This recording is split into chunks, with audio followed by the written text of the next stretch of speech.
来看台中当时种咖啡的农友讲，这几冬来因为气候无正常，拍乱作物的生长期，像今年的咖啡开花期延后，嘛互品质的管理更加辛苦。农友真正看咖啡树，看咖啡豆啊发了安怎？种伫当时半山头的这片咖啡树，有农友真正照顾，看起来无问题。不过其实这1、2年受到天气影响，雨产量变真少。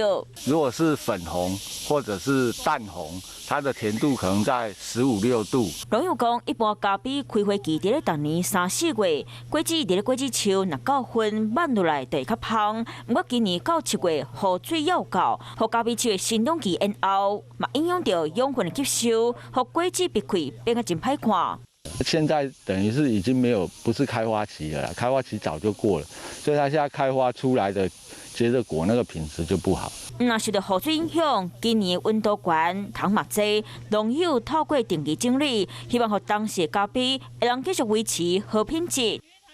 Hello， 大家好，我是乃瑜，要教给大家2个任务。第一个，华视新闻的脸书专页，你按赞了吗？还有华视新闻的 YouTube 频道，赶紧订阅起来，还要记得按赞，开启小铃铛哦。